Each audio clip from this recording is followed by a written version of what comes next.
Hey, welcome back to the Gym Owners Podcast. Today, we're going to be talking a few things, and we have Don Roberts with the Wellness ToolBox, author and owner of Fit 247 in Durango, Colorado. Don, awesome to have you on. I know you're a customer of ours, but I wanted to have you on for a while because I know a lot of owners that I talk to, they all have these ideas of writing a book, and you've written not just one, you have two of them. And one of the things I wanted to ask was the process of writing a book, because I know you're not just owner of a gym, you also do the training, and you're very involved owner, and you still have were able to get this accomplished. So one of the things I wanted to ask you was what made you want to write the book, and maybe go over the process of what it took to write the book. Yeah. Thanks, Anthony. And by the way, I'm actually working on a third one, but it's Awesome. it's a short one. It's just weight loss tips. Okay. Anyway, but many years ago when I got my start at a little gym here in Durango, Colorado called Main Street Gym, I just always was just gravitated to information, even back in the day, back in the 80s and 90s, back in muscle and fitness and stuff. And I was just always intrigued by data, whether that be nutritional data but I'm not just somebody's opinion, not some big steroid guy that says, hey, this is the protein powder I take and these are the reps. That kind of stuff didn't appeal to me actually at all. It was more of the science stuff that had been tried and true. And anyway, I had this old guy tell me, he says, you need to write a book. And I'm like, well, someday maybe. And it just, it was kind of a dream for 20 some years. About 20 years. And then I just started kind of old school in it and just writing literally in a notebook, just stuff. I just write ideas and just things and a lot of myths. So as you know, the books are centered around myths. And I wanted to do it in a different way. I wanted to do just short tidbits of stuff that people could go, oh, wow, I had no idea that, kids can lift weights without it stunning their growth. Or, wow, I had no idea protein elevates my metabolism that much, whatever it was. But I also wanted to add some humor with some cartoons and stories and things like that. But I knew someone, my hometown here, that had written one because I didn't know about how I was going to go about it. And it just, one thing led to another. And fortunately, my son, he said, you need to get into Google Docs, So then that saved my world, because then I could just take all that information, put it in there.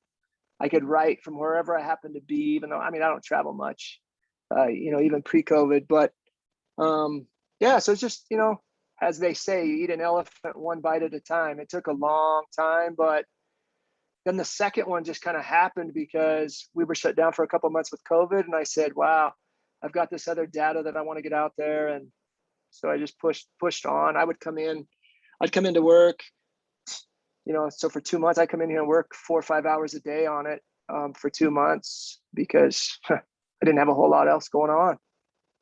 Wow, I didn't know you did that other book out of COVID. It's an easy read, and you're right. There's a lot of comical funny. It's my favorite one. There's a picture, and it says, "Chasing the ice cream truck does not count as a summer fitness program." and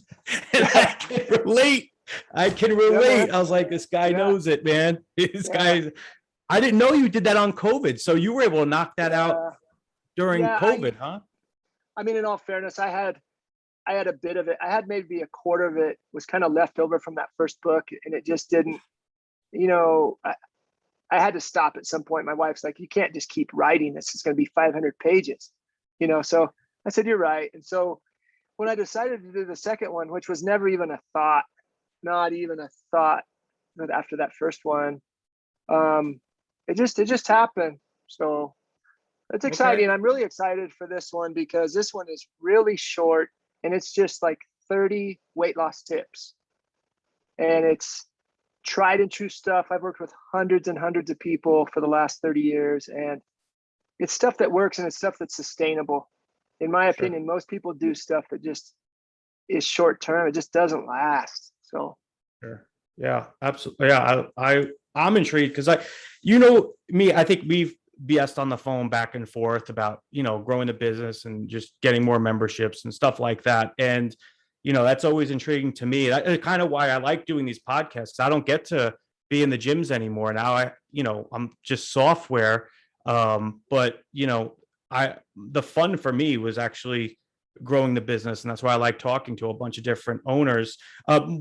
Is there any, I know you're a customer of mine, you're using our door control system, but is there anything that would you say your gym is different than anything else? Like, what do you attribute to the success of your club being? Yeah, they say necessity is the mother of invention, and that's kind of what happened with me. I'm in a town of about 20,000 people, and 20 years ago, the gym I worked at went out of business because the rec center in town, essentially, it's a nice facility, but everybody, like half of our members went there. And in a 3-month period, I mean, if you can imagine losing 50% of your members in 3 months. And I wasn't an owner. I was the face of the place. I was there all the time. But anyways, we went out of business. And I didn't know exactly what I was going to do, but I didn't really want to go back into construction and do things that I've done. I've done a lot of different odd jobs, as we all have, but sure. I've always had a passion for it. And so I decided to really go out on a limb. Fortunately, my wife was on board. I couldn't get any banks to truly give me a regular loan. And so I had built up, fortunately enough, equity in our house, and I took out a $100,000 loan to get equipment. Wow. And before I did that, though, I made sure that I contacted tons of people, over 100 people, to say, look, I need a yes or a no. And a maybe's okay, but I need a yes or a no. And it's okay if it's a no, but just be honest with me. Are you interested in this kind of a facility? Because at the time, and I was in a warehouse. The rent was really inexpensive. So I needed about 75 people to break even. And fortunately, I got that first month. And it just gradually grew by 10 or 20 people each month. So yeah, it was a big step, but it's just one I had a lot of faith in.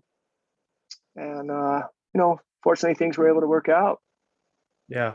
Well, when you have a passion for something, it's totally different when somebody goes into a gym where the owner's involved and you can tell they have a passion for it versus a non-involved owner, which is not a bad thing. That's fine. You want to open a business and that, but it's basically, it's value selling versus price selling, right? Where they go in, hey, I want to know what the price is. And the front desk person there or person there, just give them a price. Person, okay, I'll think about it. See you later. Whereas somebody that's involved owner, they value sell. You go over, hey, what brought you in here? Giving an actual tour of the club, like all that stuff makes the biggest difference in the world. Absolutely.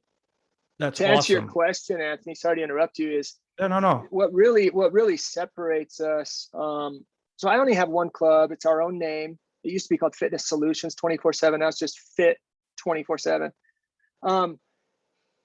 We are 24-hour. We opened in 2002, so we're in our 20th year.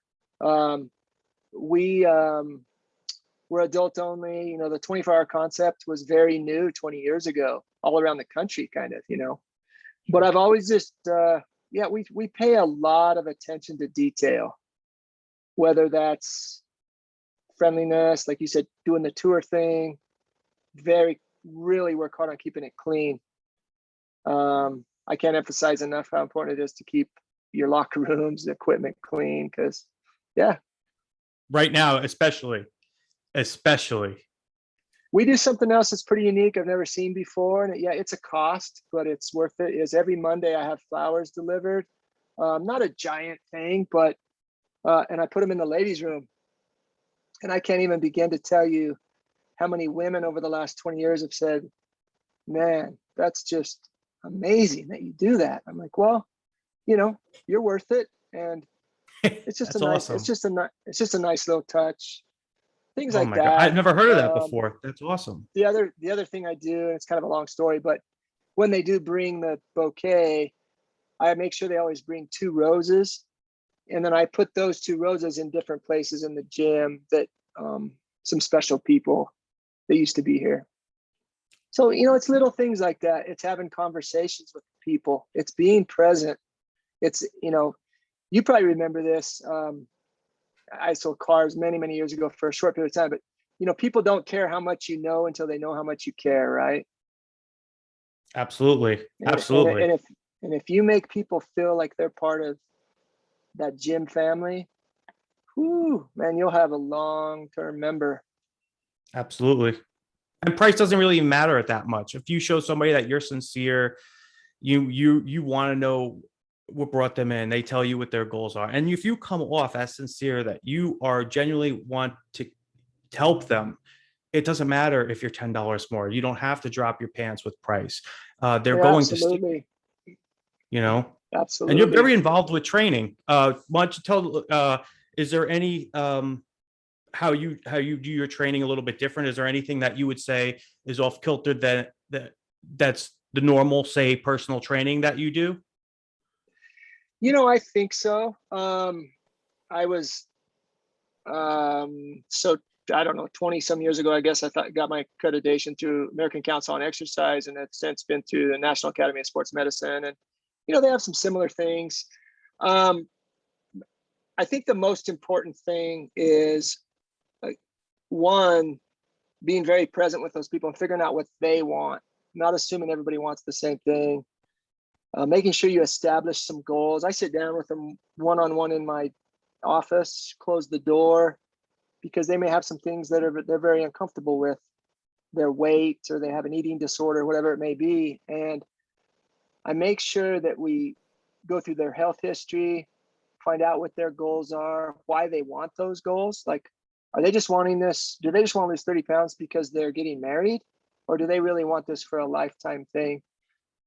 And I talk about all that in the books, but I do have a different type, probably anyway, a different type of training. I am not a fan of split systems.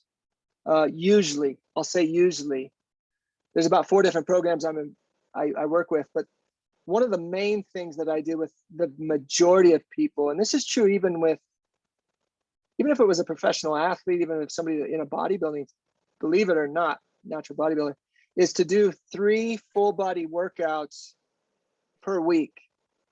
Now, that doesn't mean that's the only thing I believe in, but there's a lot of science behind that. And a lot of the old school guys, way before steroids, we're talking way back in the day, used to train that way. And so, in other words, rather than bombarding your leg, hitting your legs one day a week and your back one day a week and your chest, you're hammering that body part, you're probably going to be sore as heck, but then you're not going to hit it again for a week. It's kind of crazy. And so why not stimulate it 2 to 3 times a week, but just not as hard? I'm a big proponent of also, so as an example, let's say we did a Monday, Wednesday, Friday program. First of all, that's sustainable. Most people can commit to 3 days a week. Also, maybe one of those days is all dumbbell, and one of those days is all barbell, and one of those days is all kettlebell, or maybe machines. I'm not a big fan of machines, but sometimes. I also am a big fan of varying the reps. So maybe one of those days is light, one is medium, one is heavy. And those are relative terms, of course. But I really talk about that in more detail in that second book. But again, like, the eating plans that I do, you've got to give somebody a realistic, sustainable program, or they're going to burn themselves out, right? Yep. And no repeat client for sure. Right. And I think a lot of times the other thing is I start people with 1 set. I'm starting with 3 sets. I think that's nuts. The whole no pain, no gain thing is nuts. I mean, it really is. It's you want them to get there gradually, right? They got to walk before they run. Hey, and not everybody can do a barbell squat. That's okay. Maybe they do a dumbbell squat, or maybe they can't even do that. Maybe they have ankle issues that are super tight, and you've got to get them on a leg press. But there's a multitude of things to do, but you got to make sure, even though it's going to be challenging for them, it's got to be enjoyable to some degree. I mean, if they hate coming in, there's people like you and I that love working out, but not everybody does. No. And those are the people that we've got to try to reach. I remember this one lady that came in. She literally told me, she's like, I'm going to sign up and pay you 6 months and cancel. She's like, to talk me into why I should sign up with you or whatever. And she didn't really have enough money for personal training or anything. So I made a deal with her. Well, it was a slow day anyway, so I need to get her signed up. So I basically said, I'll tell you what, if you sign up today, what I want you to do is I want you to personally see me in my office and every time you come. So this is what I want you to do. I'm not going to even put you on the workout floor. For the first week, all I want you to do is come to my office and say hi and then leave. And I said, can you commit to that? So she said, nice. yes. So on this next day, I said, okay, this is what we're going to do. He said, hi, I'm going to put you on the treadmill for 2 minutes. Can you commit to that? And I mean, how are you going to say no to 2 minutes? So after that, and of course they do more than 2 minutes, right? Very smart. You know, and before you know it, she's the type of person that's coming in for 45 minutes a day. And it takes, I would say takes about 2 weeks to create a good habit, especially with fitness, right? To where you can't see yourself not going to the gym.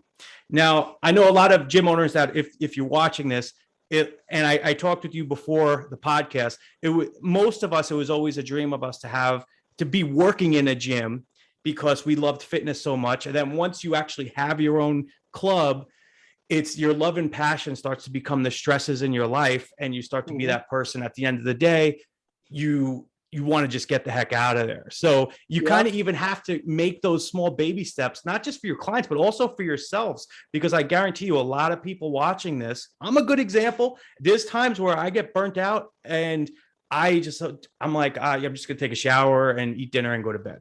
Absolutely. You know, so it's in there. So I wanted to, you know, go over personal training is such a huge part with the gym for retention. The average person, if you sign up, it all depends on your monthly dues, but let's say you're around $30 a month. That person may stay with you for 12 months and decide to cancel, but a person that gets personal training, even if it's just a 3-pack or an orientation, that person's going to stay with you so much longer. Absolutely. And, you know, and they're never going to quit. Go ahead. Something else I do is if people commit to me, so as long as they do at least 3 months with me, I do a free training session with them. It's like a half hour, but like you just said, you know, they're committing some time to me. I'm going to commit a little time to them. Some people would say, well, I'm not going to do anything for free, but again, it's an investment. And like you just said, you give them that. 9 times out of 10, they're going to stay with you a lot longer than 3 months or 6 months or 12 that they signed up for. And refer their friends, which is the next thing I want to get into. Is referrals. That's another thing I want to talk about.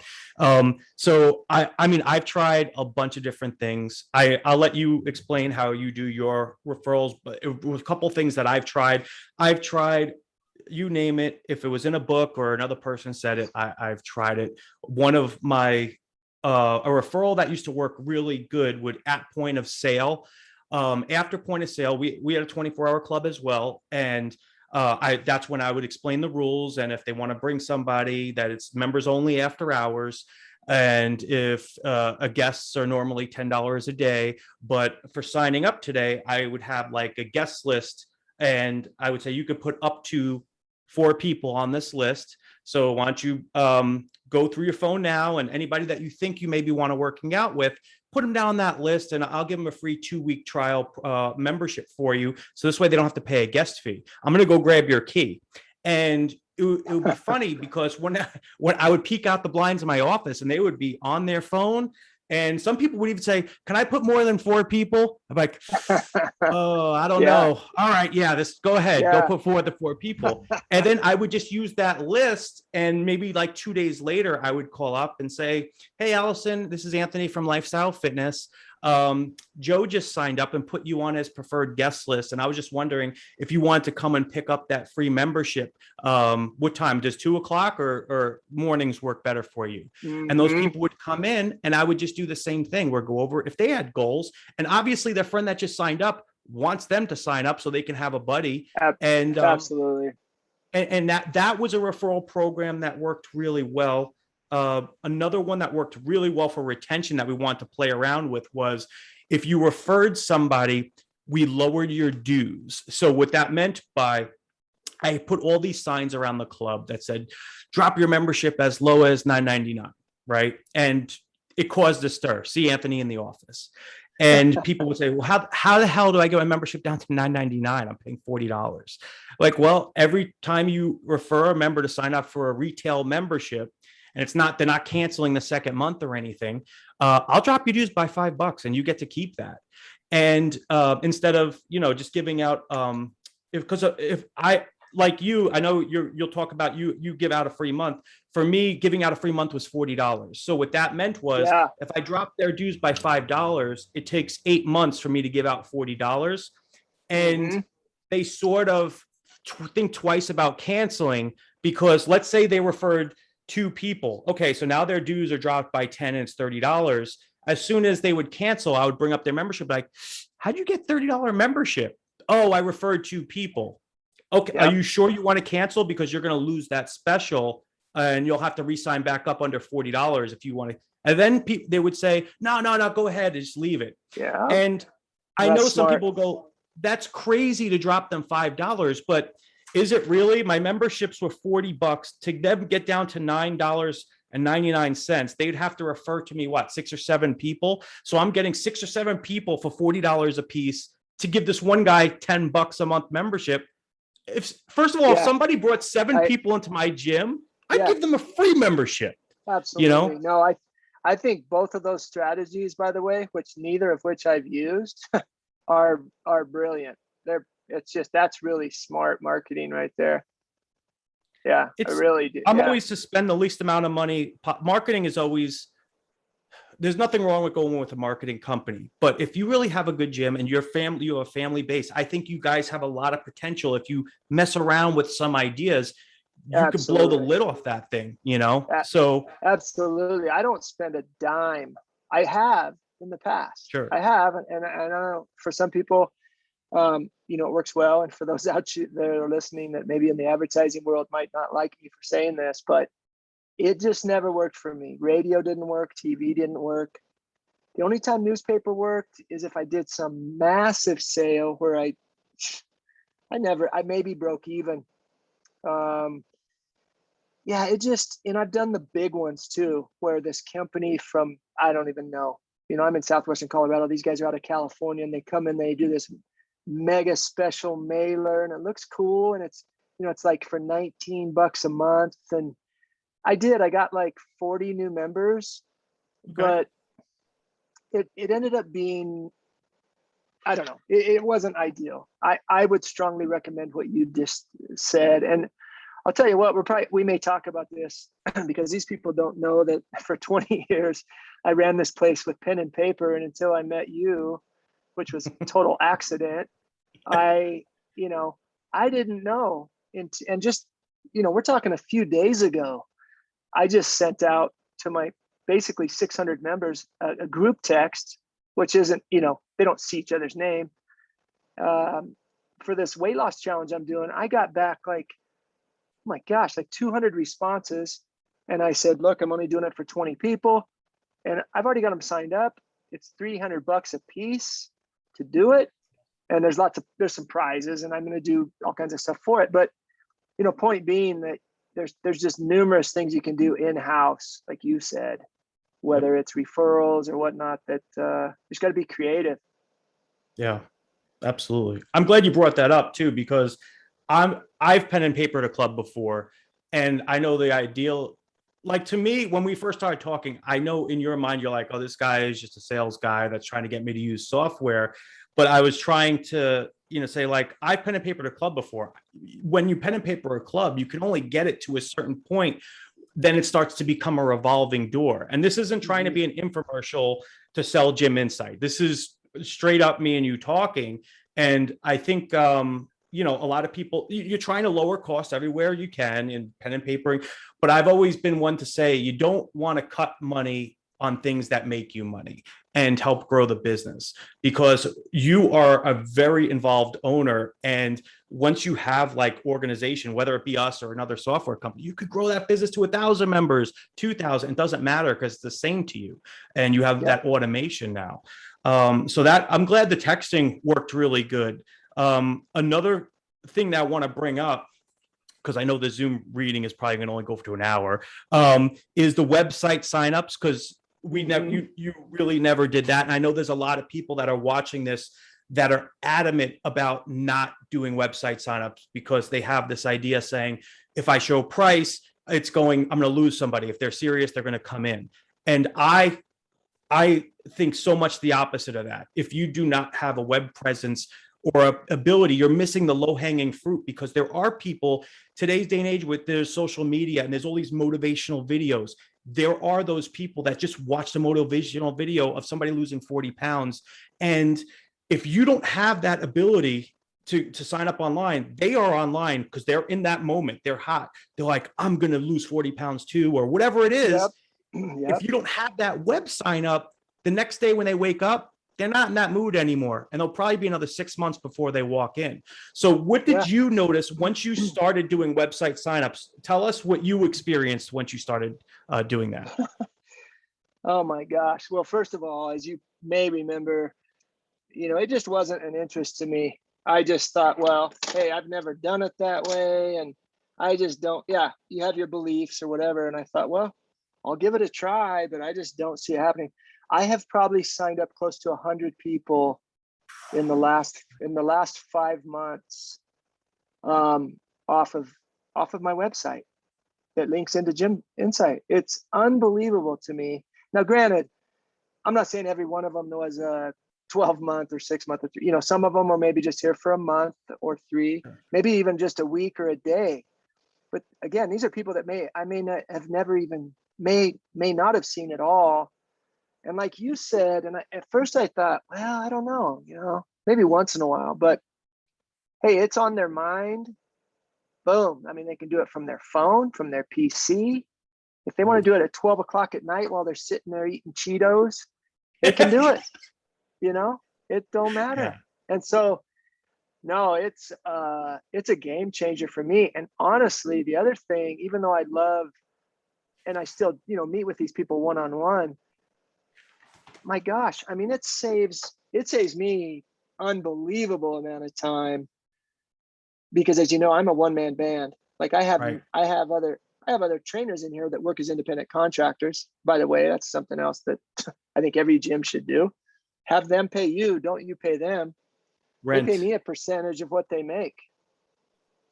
And I do a tiered system on that. But yeah, man, it's fantastic.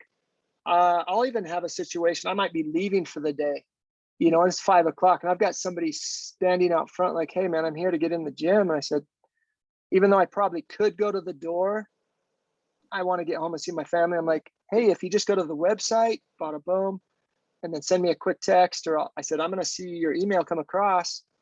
Sure. I'll send, and it's pretty, it's very, very handy. The whole site has helped me so much in the last 5 months. It's unbelievable. Awesome. I didn't want to turn to a Gym Insight infomercial, but I talk to gym owners all the time throughout the day. And some of them that I talk to, they're like, no, we don't do that. We don't do it. Just like how, kind of like you did. So I kind of wanted to get a perspective of somebody that had pen and paper, old school, super old school, as old school as you can get, to then all of a sudden being into automation, because it's a game changer. And the website signups is not just did you just get a membership, but now when they come in, you have a shot at selling them personal training. If they like it, they're going to refer a friend. So you could just see how much more it grows with that. So, and you have to be prepared, because I'm going to lead off and end off on this, because my next podcast, I want to talk about, the dead months of the year, which I think are November and December personally. I know for gyms that have a lot of personal training, it's always going to be active because people are using the gym. But walk-ins, the phone stopped ringing and the door stopped swinging November and December. It's like people give themselves that permission to not sign up and wait till January. And I've seen that for 30 years. Yeah, right. And a lot of owners are like, January, we're going to get this gold. It's not a gold rush. You are not selling in November. You're not selling in December. So all that gold rush is doing is making up for those dead months. So I'm always whether I'm talking to somebody to help them grow their business or if I'm just BSing with a customer, I always like to hear if there's some things that they do for those specific months. So I'm going to assume, and I'll let you answer this, but those workout challenges that you sent those texts out to those people, I mean, I know for me, I used to send out a text or an email because back then we didn't have one. I wasn't lucky enough to have automatic texting. I used to either dial for dollars or send out Oh yeah. emails.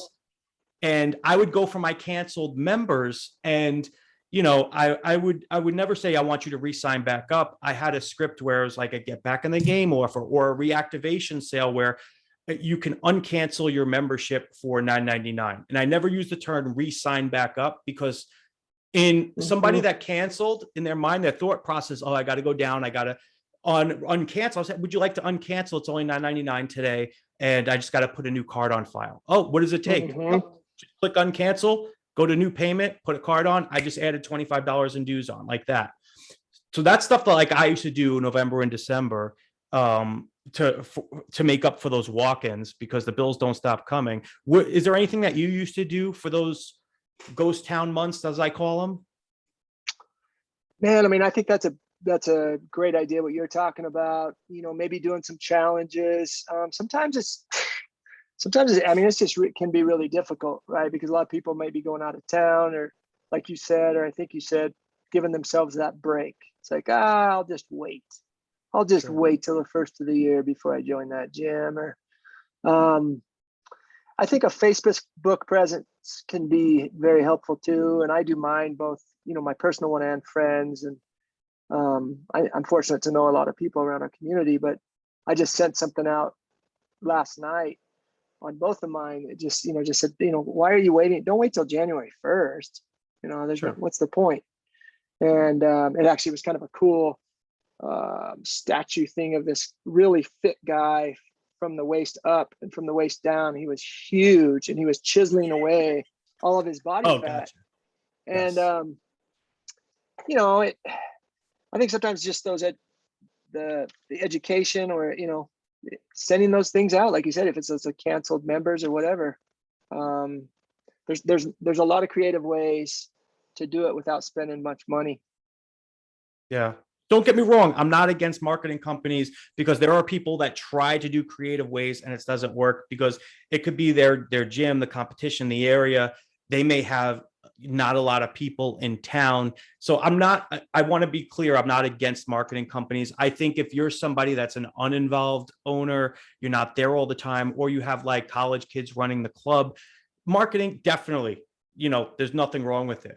I'm just somebody that's always like, if you are an involved owner, you do know your member base. There's some things you might want to try for free first. And maybe if that doesn't work out for you, sure, do an experienced marketing company, check their reviews.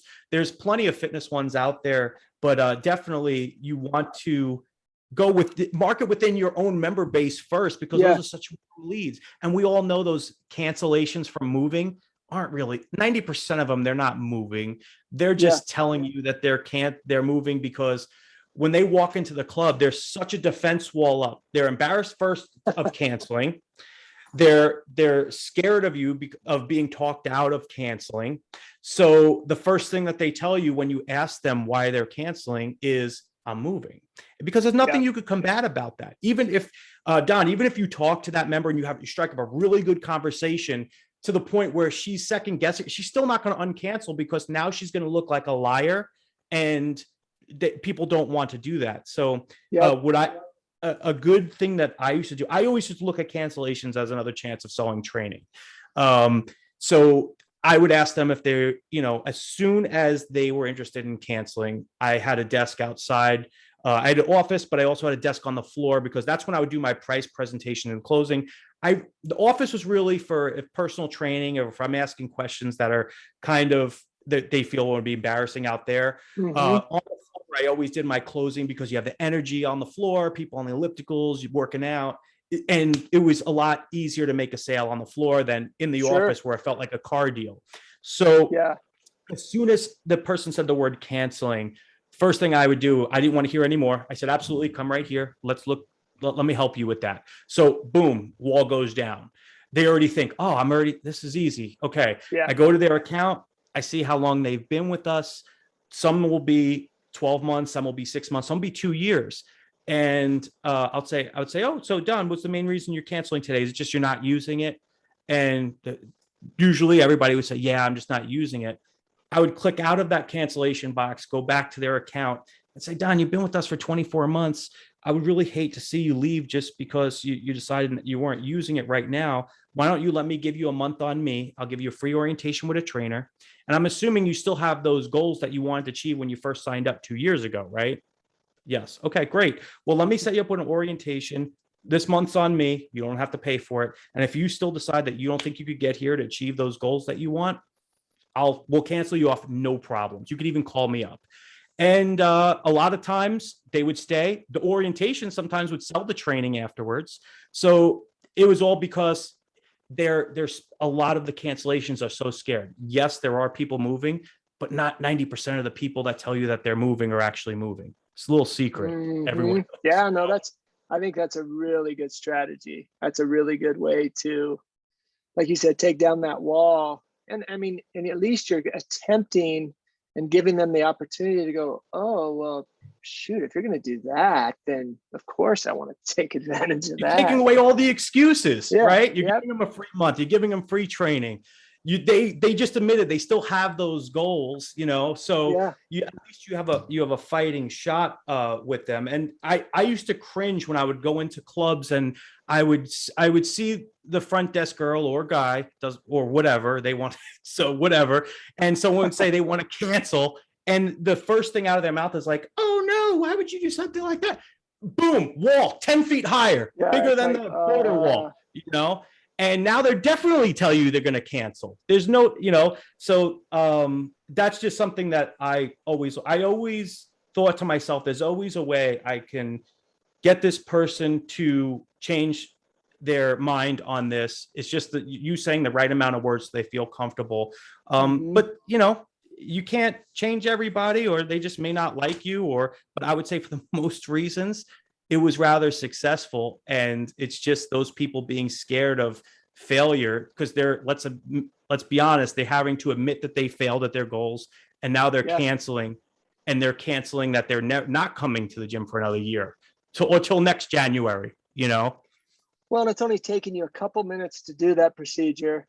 And if they decide that's not for them, what have you lost? You've lost a couple minutes, right? But the possibility of gaining, and even if they do leave, they're going to be like, wow, that was really awesome that they offered that.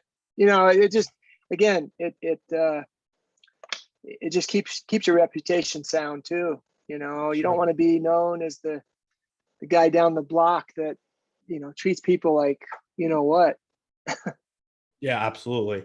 Because right now it's easy enough to put a review online, and trust me, the moment you piss somebody off, whether it be a front desk person or anybody, they will spend 8 hours of their life looking for places to write reviews on your gym. Anthony, I want to say something really quick, man. And so I've been on Facebook and Google and all that kind of stuff for years, right? So as of about a week ago, I had 60 some reviews, most of which were good, like real good, 4 to 5 star. Had a couple of people that were upset. Most of them were people that had traveled through town and didn't get what they wanted, whatever. Well, anyway, last week I thought, I haven't really messed with this texting on Gym Insight. And how about if I send out something that says, hey, and it gives them their first name, so it makes them feel very personal. In an effort to increase business, would you be willing to do a quick review on Google? I had over 120 people write a review within 3 days. Wow. I couldn't believe it. I was so awesome. It was just bizarre. And I mean, some people might say, well, that's being phony or whatever. I said, no, I said, just give me an honest review. And anyway, that was really. You didn't ask for a 5-star review, right? No, I said, just give me a nice, honest review. The other thing I do with people that are leaving, because maybe they did just move to Denver or whatever, I'll say, I wish you well. Thank you so much for your business. If you ever feel like doing a review for the gym, it would be much appreciated. And most of the time they do it. So Mm, anyway, it's just another way to build up some value for your facility, sure. Okay. Hey, listen, that's I've never heard of somebody using that texting for that. That's a really good idea. I I'm going to start recommending that to if anyone needs help, because that's the best way to increase your ranking is reviews, right? Yeah, absolutely. Yeah, and I'm in a Wow. relatively, small area. I encourage anybody to do that. I tell people that are trainers, I've done this for 30 years, is if I've just had a successful client, and I've got their before and after picture, or even if they didn't want to do that, I say, would you be willing, especially right after they're excited, they just lost Sure. 40 pounds. So would you be willing to write just a paragraph? Would you just email it? So I have this, huge portfolio for the last 30 years that sits on my front, that has Wow. hundreds of stories and pictures and whatever. Well, I don't know about hundreds, but dozens. And that way, when somebody comes in here to my office, they can look at that, you know, because, if it's trying to sell my book or whatever it is, Sure. um, I think it's just so powerful to have those testimonials. And that's really what a review is. It's a testimonial, right? So, Absolutely. Absolutely. I mean, I had a personal training binder as well, not just for it wasn't that many. You have a ton of reviews and testimonials of before and afters. I only had like a couple of like the outstanding clients, but I also after I didn't just always try to sell a membership. I would also have to try to sell training attached to the membership if it was possible. And mhm. I think part of the way that I was able to sell training a lot easier than because some people selling training is the most hardest thing in the world. They're just happy with the membership. I would always shoot for 3 or 4 out of 10 to have some type of PT, whether it's a 20 pack or a 3 for $99. I didn't care because I know those people are going to stay for the long haul. And one of the easiest parts was in my personal training binder. I had different sections like fat loss, toning and firming, sports specific, and then like vacation wedding. Like it was a picture of a bride and groom or something. Because you do get those people that Yeah, just want to look as good as they can on this date because it's a destination or something like that. ab- absolutely. So, and all that does is help people break down. Oh, that's because I've had people that were obese pick the toning and firming plan instead of the weight loss because it in their mind that made them feel better about I'm not here for weight loss, I'm here for toning and firming. Great, awesome. Did you want to do a 5, Yeah, 10, or 20 package deal? yeah, And that yeah, helped a lot to sell personal training, believe it or not. um, yeah, but that personal training is a whole nother podcast because that's a whole nother beast in itself on the complexity of giving a tour when also talking a little bit about the professionalism, personal training, and how we keep you accountable and hmm how you're going to work out the right way so your results will be the same. yeah. That's an hour-long podcast in itself. But You know what? Yeah, and not to go off on another tangent. no, The other thing that I think a lot of gyms don't talk about, and they may just not be comfortable doing it, but I tell people straight up, like, I own this gym, but the number one thing you need is sleep. And the number two thing you need is to change your nutrition. And again, it's got to be realistic, right? But I'm just honest with them and I say, look, your workouts are number three on the list. And they're usually shocked to hear that. But once I give them the sound advice and why that is, because a lot of people think they can out exercise a poor diet, and it just doesn't happen. And anyway, that's for a whole other podcast. But it's important. absolutely. It's important to know. Wow. Well, thank you so much for coming on here. I know we've almost up to an hour now, but Oh yeah, it's you fun. know, yeah, this is one of my things that I like to do. So and you know me, you've talked on the phone Yeah, countless we've talked a times lot. about Yeah, yeah, absolutely. That's the best part of my job, isn't the software is cool, but after it's set up and done, I mean, I never hear like how many times have you had to call us about software in the past couple of months? Like maybe one time or like even if after we set people up, we don't hear from them. So It's the pretty, yeah, you know, and I know you're not here to plug it, man, but it has helped me tremendously save time, organization, and make more money. You know, I sell my books on here. I sell a protein powder, a creamer that are my own, personal training with a click of a button. I don't have to get out my index cards and look through their, I mean, oh my gosh. Yeah. I was really doing it old school, and it worked, right? It worked for almost 20 years, but that doesn't mean it's the best way or the smartest way. Yeah, no doubt. I mean, but yeah, that's my best part is just BS. Because after people get set up, it's kind of like signing somebody up at the gym. You know, you sign them up, you never see from them again. And, you know, the people that they're involved owners, I'm always talking to here and there if I'm not on meetings or anything. So, you know, I want to thank you for taking time out of your day to doing this with me. I really do appreciate it. Yeah. And just on a final note about the membership thing, getting to know your members, like on a personal, you know, and ask, hey, how are your kids doing?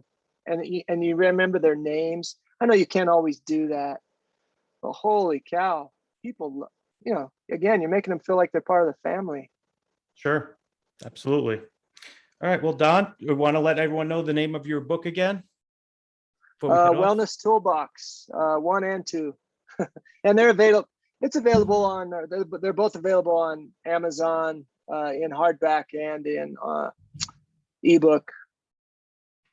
Oh, that's awesome. I didn't know you had an ebook. So you had an ebook set up as well. Okay. Yeah. And then probably around January, I'll have my, I don't know number, but it's probably going to be 30 greatest weight loss tips is more than likely what it's going to be called. Have you thought about audio booking it yet? I've had a few people. Are you willing to do my audio?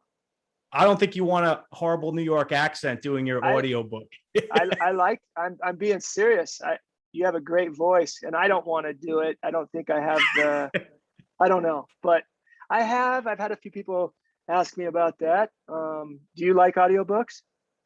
I like them when you don't have time, or if you do go to the gym and you only do an hour on the treadmill, it's nice to just put something in and hear something being read to you or something like that. Or somebody maybe stuck in traffic, worst case ever, you put a podcast in, maybe you're listening to the Gym Owners podcast, and it helps a little bit, you know, time go by. So, well, we might have to talk. I'm being serious. I might have you think about that.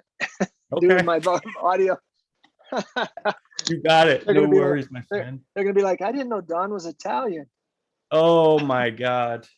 On that note, we will see you later. Everyone have a happy weekend or whichever day you're watching this on, and I will talk to you soon. Thanks, Anthony. You got it. Bye.